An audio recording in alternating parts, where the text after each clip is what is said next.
Bonjour mesdames et messieurs, bienvenue à Hebdo 4, votre émission qui traite d'informations locales. Voici le contenu de cette édition du 5 décembre. La guignolée qui a eu lieu dans le secteur de Saint-Siméon-Port-Daniel le 2 décembre dernier. La programmation des fêtes de la ville de Bonaventure. Rencontre avec l'artisan Marcel Arsenault. Service d'écoute, de soutien et de prévention auprès des jeunes offert à la Maison des jeunes de Chandler. Et réalisations effectuées au cours des dernières années dans la belle municipalité de Port-Daniel-Gascon. Bonne émission tout le monde! Tout d'abord, jeudi le 2 décembre dernier avait lieu sur le territoire de Saint-Siméon à Port-Daniel la traditionnelle guignolée. Cette année, 4 organismes de la région se sont unis pour l'occasion et nous avons été les rencontrer.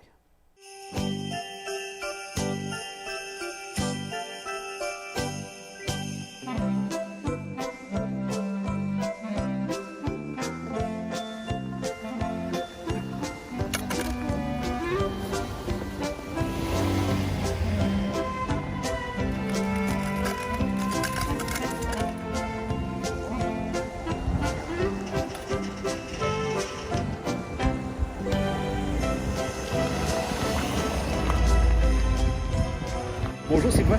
Allô? Là, cette année, c'était un peu différent pour la guignolée. Vous êtes plusieurs organismes qui s'est regroupés ensemble. Oui, effectivement, il y a le collectif alimentaire qui collabore à l'organisation de la guignolée 2021 en collaboration avec CASA, un organisme d'aide pour anglophones, Fête Militaire et le Centre d'action bénévole Saint-Simon-Port-Daniel. D'accord. Et c'est quoi l'importance de faire une guignolée toutes les années? Bien, c'est important parce qu'on sait que dans le temps de Noël, malheureusement, il y a beaucoup de personnes qui n'ont pas les moyens de se mettre, de se procurer les aliments nécessaires pour passer un beau temps des fêtes. Donc, avoir un panier minimum d'aliments là qu'ils vont pouvoir se procurer. Puis ça, à la limite même, pouvoir se payer un petit luxe là, pour eux et leur famille. Donc, la guignolée sert vraiment là, à ce que des gens puissent passer un meilleur temps des fêtes. Vous êtes ici ce matin, malgré le froid. Est-ce que les gens ils ont bien reposé à la table? Ah, les gens, ils sont très généreux. Là. Dès qu'ils voient la petite cam, en fait, ils sortent tout de suite leur monnaie. On n'a pas besoin d'expliquer quoi que ce soit. Pour eux, c'est comme un automatisme. Vous donnez 1, 2, 5, 10 $, 20 des fois aussi. Donc, ça va très bien. Puis on est très content de la réponse là, des gens.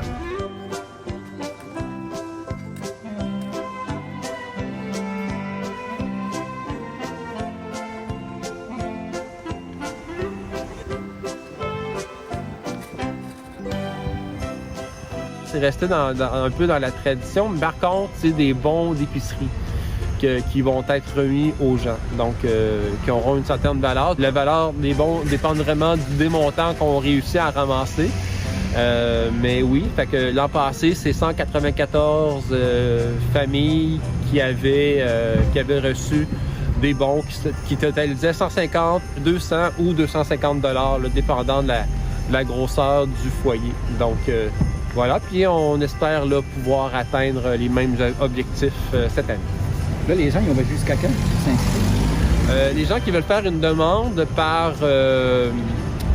pour bénéficier d'un bon de Noël, en fait, ont jusqu'au 9 pour téléphoner, soit au Centre d'action bénévole, à CASA, au collectif alimentaire, pour faire leur application par téléphone. Donc, les gens,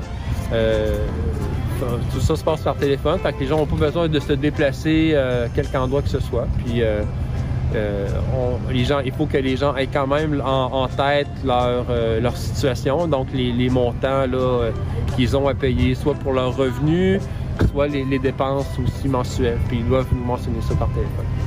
On va vous souhaiter une super de bonne cueillette aujourd'hui et un beau temps des fêtes à toute votre équipe. Oui, merci beaucoup. Puis si je peux juste me permettre aussi, les gens qui veulent faire des dons pour la guignolée, en fait, vous avez jusqu'au 13 décembre pour faire des dons. Là, vous pouvez venir en ligne là, à partir de la page Internet du collectif alimentaire. Donc, vous pouvez faire un don en ligne. Il y a l'application qui s'appelle Simplique. Donc, c'est très simple. Merci beaucoup. Bonne journée. Bye bye.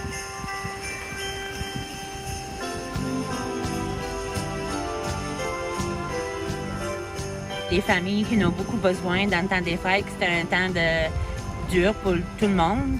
Et puis, si on peut aider des familles qui en ont besoin, bien, tant mieux. Donner généreusement partout où que la guignolée est là jusqu'au 13 décembre.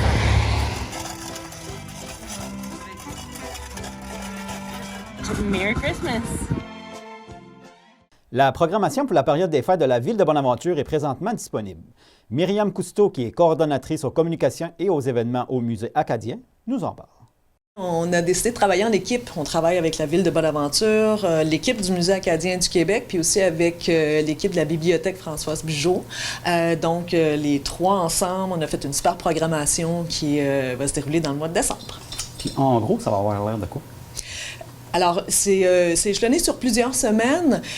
On va avoir droit à des heures du conte en extérieur, en plein air. Il faut savoir que le site du Musée acadien du Québec est tout à fait illuminé en soirée. Hein. C'est vraiment super beau. On a de la musique de Noël à l'extérieur aussi. On va avoir droit à donc une heure du conte en extérieur. On va avoir le droit à de la distribution de chocolat chaud. On va pouvoir manger de la tire sur la neige. On a l'érablière Jonathan Labrosse qui va venir plusieurs fois sur le site du musée pour pouvoir offrir ses produits. Ça va être vraiment, vraiment magique. On a diffusion de films aussi de Noël dans la Gospel Chapel. Les activités sont gratuites, donc c'est vraiment le temps d'en profiter dans le temps des fêtes. Là, cette année, on est content parce qu'on n'a pas de restrictions, autant que l'année dernière, disons, au niveau des rassemblements. Donc, on va faire ça dans la plus grande sécurité pour tout le monde, bien sûr, mais ça va nous permettre de nous rassembler dans le plaisir. Un spectacle de musique trad aussi.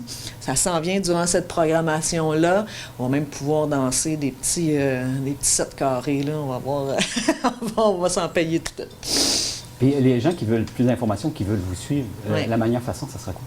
La meilleure chose, c'est d'aller sur la page Facebook du Musée acadien du Québec. Donc, vous allez directement nous suivre, puis vous allez voir à chaque semaine, on met vraiment la programmation qui a lieu durant la semaine. Donc, c'est facile de trouver les infos. Vous pouvez aller aussi sur le site Internet de la Ville de Bonaventure, où la programmation complète est diffusée. Et puis, si vous voulez vous abonner à l'infolettre du Musée acadien, nous, on envoie toutes les semaines exactement là, ce qu'il y a comme programmation, à quelle heure, où les choses se déroulent et tout ça. De toute façon, les activités se déroulent sur le site du Musée acadien du Québec, sauf une activité qui va se dérouler à l'église de Bonaventure. Là, on a vraiment hâte parce qu'on a réussi à avoir une chorale magnifique qui va faire des chants de Noël pendant que Marcel Arsenault va se joindre à nous à l'église de Bonaventure. Et ça, il faut le noter, là, c'est le 19 décembre, en fin de journée, de 4 à 6. Marcel Arsenault, c'est l'artisan extraordinaire de Bonaventure qui a fait notamment l'exposition des maisons miniatures de Bonaventure et qui a construit l'exposition, créé l'exposition de toutes les églises de la Gaspésie qui se trouvent donc dans l'entrée de l'église à Bonaventure. Puis ça, là, les gens sont toujours hyper émerveillés de voir ça. Mais là, Marcel va être avec nous le 19 décembre, puis il va amener des outils, il va montrer aux jeunes, aux adultes, comment ils fabriquent justement ces maquettes-là et tout, en tout cas, ça, avec une chorale. Bref, tout le monde est attendu. Bon, on va vous souhaiter un joyeux temps des fêtes. Merci à vous aussi. Et bonne activité. Merci. Nous avons eu le plaisir de rencontrer M. Arsenault, cet artisan gaspésien rempli de talent. Bonjour, M. Arsenault. Bonjour. Pouvez-vous nous expliquer un petit peu quel a été le processus? Comment ça a commencé, toute cette aventure-là? Bien, ça a commencé un peu à ma retraite. Je cherchais quelque chose à faire, ça fait que j'ai pensé, moi, faire un petit village, m'exposer ça. Donc, ça a été le résultat, ça a été le musée, le Bonaventure en miniature dans le temps. Puis quand j'ai travaillé à Bonaventure en miniature au musée, j'avais un petit atelier dans l'exposition, puis j'ai construit le petit village de Noël qu'il y a ici. C'est à peu près une trentaine de maisons. Ça fait que ça a été... En même temps que je l'ai exposé, j'ai demandé à la fabrique s'ils voulaient si ça les intéressait de l'avoir, puis ça a marché. Les églises, c'est une autre affaire. Ça devait être ça, une exposition du musée. Puis, pour une raison ou l'autre, ça n'a pas fonctionné. Ça fait que je les ai donnés à la fabrique, puis c'est exposé ici. Puis de cette façon-là, bien, le public peut venir les voir, puis même que ça ne coûte rien, c'est un avantage. Puis ça peut prendre environ combien de temps pour réaliser une œuvre comme ça? Bien, je viens d'en faire une. Je viens de finir la cathédrale de Rimouski, puis ça a pris 550 heures. Disons, aux 10 heures près, là, parce que j'ai calculé ça au fur et à mesure. Sûrement que ça dépend aussi de la grandeur puis de la Oui, complexité. c'est différent. Il y a des petites églises ici que j'ai faites que ça a pris 60 heures à peu près. C'est beaucoup plus petit. Mais quand il y a de l'envergure de l'église de Bonaventure, par exemple, que vous voyez là, disons que celle-là, c'est autour de 600 heures. C'est un autre procédé. C'est complexe, hein, des fois. Là, tu sais. Puis la première vous a pris environ combien de temps? La Au tout première début? église, c'est celle de Bonaventure, c'est celle qui est là-bas, donc. La grosse qui était au musée avant. Ça avait pris autour de 600 heures, ça. 600 heures. Mais c'est gros, là. Puis comment vous débutez au tout début, quand il n'y a rien de réalisé encore? C'est quoi les premières étapes? Je commence par aller prendre des photos, puis les mesures. Toutes les mesures exactes, on fait le contour. Pour la hauteur, c'est assez facile. D'habitude, on mesure la brique, puis on compte les briques, ça donne la mesure exacte. On peut avoir les dimensions exactes avec ça. Le clocher, bien ça, disons que c'est à peu près, autant que possible, là. Puis, parce que je ne monte pas sur les églises pour mesurer, là, c'est pas vrai ça. Ça fait que je prends des photos, beaucoup de photos. Ça peut aller jusqu'à 150 photos des fois, pour avoir tous les détails. Pour l'ensemble de vos œuvres, vous en avez combien environ? Je sais pas. Vous ne savez pas? Il y en a trop? Peut-être 300, je sais pas. J'ai fait la collection des églises des îles de la Madeleine. Il y a 11 églises aux îles de la Madeleine, puis je les ai données au musée des îles, le musée de la mer aux îles. J'ai fait plusieurs églises, pour ça, Saint-Anne-des-Monts, Grande-Rivière, Percé, Rimouski, comme je l'ai dit. J'ai plusieurs de faites. C'est un passe-temps. C'est comme un joueur de golf, ça. Il ne demande rien de mieux que jouer au golf. Puis là, vous êtes exposé tout le temps des fêtes ici à Ça, l'église? c'est en permanence. En permanence? En permanence. Ah, c'est à l'année? Oui. Oui, c'est en permanence, c'est à l'année. Puis l'été, avant la pandémie, c'était ouvert au public, puis tout le monde pouvait venir. Mais là, depuis 2 ans, là, c'est mort. Là. Puis présentement, vous travaillez sur quoi? Là, j'ai rien dans le moment. C'est parce que je viens de finir la cathédrale de Rimouski. OK. Puis j'avais d'autres travaux à faire en menuiserie, ce qui me donne moins de temps là, pour ça. Ça fait que, mais prochainement, là, je cherche quelque chose. Là. Je cherche une idée merveilleuse de bâtiment, là, de quoi de bois faire. Là. Ça me prend. Là. Moi, c'est un défi. Là. Quand je commence un bâtiment comme ça, là, c'est un défi. Faut que ça soit un peu compliqué. Prenez-vous des demandes spéciales? Si quelqu'un y aurait C'est une assez maison, rare. C'est arrivé à peu près peut-être 3 ou 4 fois, là, mais c'est rare. J'aime moins ça. J'aime pas travailler sur commande. Ah non? Non. Fait que c'est vraiment plus comme un passe-temps, un hobby. C'est un passe-temps. C'est un vrai passe-temps, puis ça me prend ma liberté quand je fais ça. Je ne veux pas être contraint à faire des choses que... Je ne veux pas être poussé dans le dos. Tu sais. À la retraite, dans le fond, là. Et y en a-t-il que vous avez trouvé plus difficile à faire que d'autres? Non, oui, comme la cathédrale de Rimouski que je viens de faire, il y a un clocher qui est assez compliqué. Puis, j'ai commencé, puis j'ai dit, ça fera ce que ça fera, là, tu sais. Puis, je pense que j'ai bien réussi. Je pense que j'ai assez bien réussi. Puis, en général, c'est quoi les matériaux que vous utilisez? C'est du bois, du cèdre, seulement. Puis la colle. Aucun clou, aucune vis. C'est du cèdre de récupération. Je n'ai jamais acheté de bois pour ça.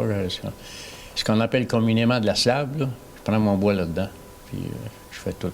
Mais ça n'en prend pas beaucoup, là. Tiens, pour donner une image juste, là, une église comme celle de Bonaventure, que vous voyez, là, avec 4 2x4 en cèdre, c'est tout ce que ça prend. Là. En réalité, ça coûte à peu près rien faire ça. C'est ça qu'elle fun. Ça peut occuper 300, 400, 500 heures. C'est pas un passe-temps. Ça coûte rien, ce passe-temps-là. C'est pour ça que c'est intéressant. Ça prend beaucoup de temps puis beaucoup de talent. J'ai du temps, mais le temps, je l'ai, là. Je suis à la retraite. Puis le talent aussi. Bien, ça, le talent, c'est pas un talent épouvantable. Là. Le talent, ça vient avec la pratique. Tu sais, si je commençais ça à matin, là, j'aurais de la misère. Tu sais, mais j'ai pas commencé par une cathédrale. J'ai commencé par un petit bâtiment bien simple, une petite maison ordinaire. Puis, au fur et à mesure, j'ai pris des plus gros défis. Puis, ça a donné ce que ça donne aujourd'hui. Le talent, ça se pratique, ça. Je vous souhaite des joyeuses fêtes à tout le monde qui va entendre ce reportage-là. L'organisme Communique Amis, organisme qui offrait écoute, soutien et prévention auprès des jeunes de 11 à 25 ans et dissous depuis l'an passé. Mais les services offerts par l'organisme n'ont jamais cessé d'être offerts. Martin Aucoeur et Joanie Méthode, tous deux travailleurs de milieu pour la Maison des jeunes de Chandler, nous informent à ce sujet. L'organisme Communique à nous qui existait avant, qui était une ligne d'écoute, qui offrait des services aux jeunes, là, ça s'est dissous. Ça n'existe plus. Non, Communicami, comme j'avais dit à la dernière entrevue, est venu au monde en 1993. Puis en 2020, l'année passée, le CA c'est comme dissous. Là, et il y avait un manque d'implication. C'était dur de trouver des nouvelles personnes. Ça fait que Communicami a fait l'approche avec la Maison des jeunes, la coordonnatrice qui est Sandra Blanchette, ici à la Maison des jeunes, pour voir si ça serait une possibilité qu'elle s'occupe des travailleurs de milieu. Comme il y a dans les autres MRC, je te dirais à Gaspé, la MRC à Gaspé, c'est la Maison des jeunes de Rivière-Nord qui s'occupe des travailleurs de milieu. À Caplan, c'est la Maison des jeunes de Caplan. À Carleton, c'est Équijustice qui s'occupe des travailleurs de milieu. Ça fait que la coordonnatrice de la Maison des jeunes de Chandler a accepté. Ça fait que depuis septembre 2020, on relève de la coordonnatrice et du CA de la Maison des jeunes de Chandler. Donc le même service est quand même donné aux jeunes. Les jeunes peuvent vous appeler au même numéro de téléphone en plus. Exactement. Le service n'a pas du tout changé. C'est la même chose. On est disponible pour tous les jeunes de la MRC, les jeunes de 11 à 25 ans. On se promène où on se promenait avant, dans les écoles, dans les maisons de jeunes. Là, à cause de la pandémie, c'est sûr qu'il y a moins de festivités, il y a moins de festivals, il y a moins de parties de jeunes là, à l'extérieur. Mais lorsque la pandémie va être finie, j'imagine que ça va reprendre. Ça fait qu'à ce moment-là, on se promène là, partout où il y a des jeunes. On est aussi disponible par les réseaux sociaux. Facebook, Snapchat, Instagram. Les jeunes peuvent communiquer avec nous là, en toute heure de la journée. C'est un service qu'on offre 24 heures sur 24, 7 jours sur 7. C'est sûr qu'il y a des fois où on n'est pas vraiment disponible, mais on est tout le temps accessible. On répond aux messages là, dans les plus brefs délais. Pouvez-vous nous expliquer un petit peu c'est quoi le rôle au juste d'un travailleur de milieu? Oui, mais en fait, nous, notre travail, c'est de suivre les jeunes. On se promène dans les milieux où est-ce qu'ils vont, maison des jeunes, on se promène aussi, on va dans les parties quand ils font des parties, ils vont à l'extérieur. Comme Martin disait, on va dans les festivals, au bout du parti, on se promène vraiment partout où est-ce que les jeunes vont. Puis, on est là pour eux autres en cas de besoin. S'il se passe quelque chose, on est là pour les écouter. Si on a besoin d'un service quelconque, on est là pour eux autres. On peut les accompagner dans si on a besoin d'un service quelconque, que ce soit CLSC, que ce soit un intervenant, un psychologue. On connaît pas mal toutes les ressources, ça fait qu'on peut les référer. Notre rôle, en fait, c'est de faire de la prévention au niveau de la santé mentale, au niveau de la consommation, puis de faire des références. Si le jeune préfère nous parler à nous, puis pas aller plus loin, il n'y a aucun problème, ça soit ça. Puis si il veut nous parler à tous les semaines, on va aller le voir à tous les semaines. Mais si on lui conseille d'aller voir un intervenant qui va l'aider dans le problème qu'il a, puis il accepte, nous, on va faire les démarches avec pour qu'il puisse aller rencontrer un intervenant là, qui est capable de l'aider dans le problème auquel il fait face. Comment ça se passe dans les maisons des jeunes de ce temps-ci avec toutes les mesures qui sont en place? Je te dirais que dans les maisons des jeunes, depuis la COVID, je te dirais que l'année passée, ça avait diminué beaucoup dans toutes les maisons des jeunes. Là. Même qu'il y a eu des moments où ça a dû fermer. Les jeunes ont comme pris l'habitude que c'était fermé et qu'il n'y avait pas beaucoup de jeunes. Ça fait que c'est partout pareil, hein, le monde attire le monde. Ça fait que là, cette année, au début, ça a commencé tranquillement. Là, les jeunes se sont mis à venir. Là, ça de bouche à oreille. Puis là, ça commence à venir plus souvent. C'est sûr qu'il y a encore les mesures sanitaires qu'il faut respecter, le lavage de main, le masque. Par contre, je te dirais que c'est un petit peu moins sévère que l'année passée, mais il faut quand même se laver les mains, puis garder une distanciation, puis avoir le masque. Ce qui fait en sorte que ça a diminué, mais ça commence à revenir. L'année passée, avec les mesures sanitaires, je te dirais que il fallait pas être à côté, il fallait pas. Cette année, Je ne veux pas dire qu'ils ont été mis de côté, mais il y a un petit peu plus de permission. Ça fait que les jeunes viennent de plus en plus. Parmi les municipalités de la région qui se portent et se développent bien, il y a bien sûr la municipalité de Port-Daniel-Gascon. Nous avons rencontré M. Henri Grenier, le maire de cette belle municipalité, qui nous parle aujourd'hui des réalisations effectuées ces dernières années. Bonjour Henri. Bonjour. Là, vous demeurez en poste pour les 4 prochaines années? Absolument, oui. Fait que cette année, c'était une élection assez facile, dans le sens que j'ai pas eu d'opposant.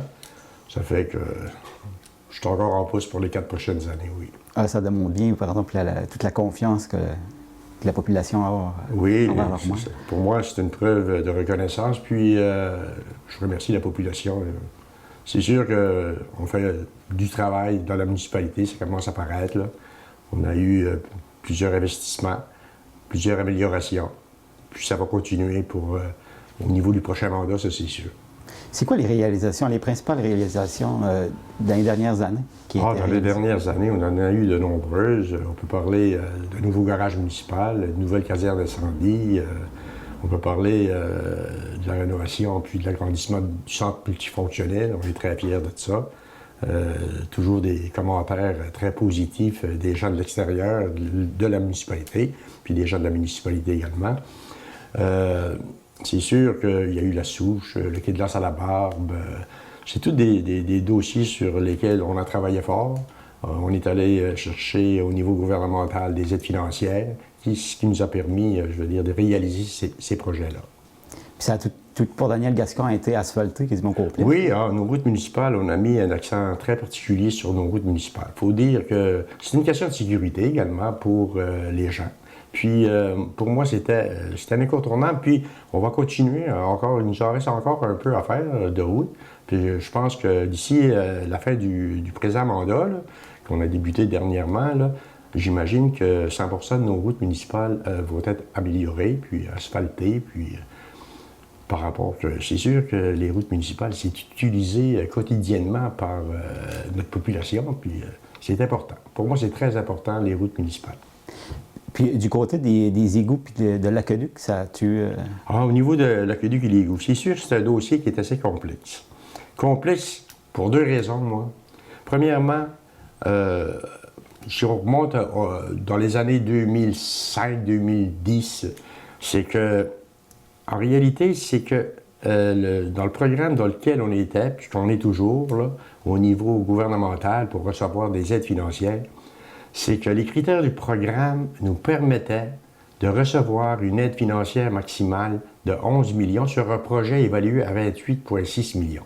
Ça fait que tout de suite, là, on peut dire que c'était irréalisable par rapport que la différence entre le 11 millions et le 28,6, c'était à la charge des contribuables.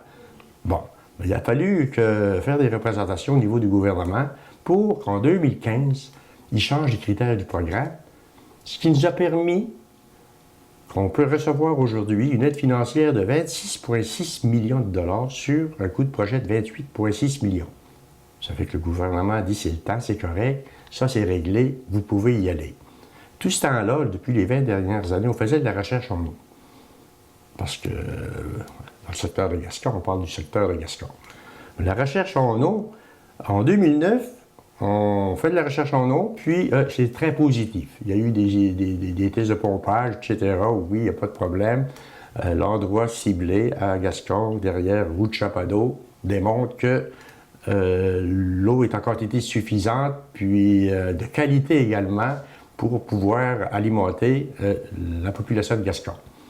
Ça fait que tout va bien, on présente ça au gouvernement. Il faut dire que ça a été fait par des professionnels.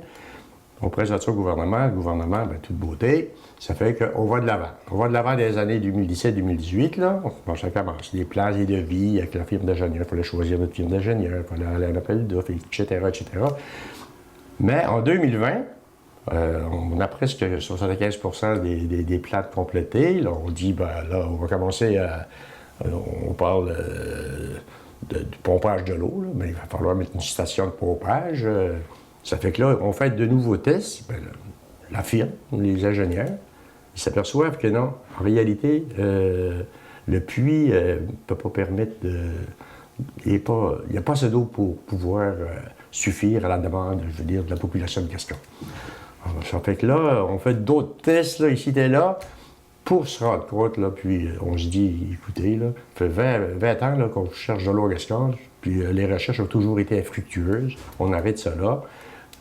Il y a deux possibilités. C'est soit qu'on s'alimente à partir de Port-Daniel, de la station de pompage de Port-Daniel, du réservoir de Port-Daniel, ou encore de la ville de Chandler. Ça fait que là, on va faire une petite étude rapide, là, mais s'alimenter à Port-Daniel comparativement à Newport ou Chandler, là, ben, il y a une différence d'au-dessus de 2 millions.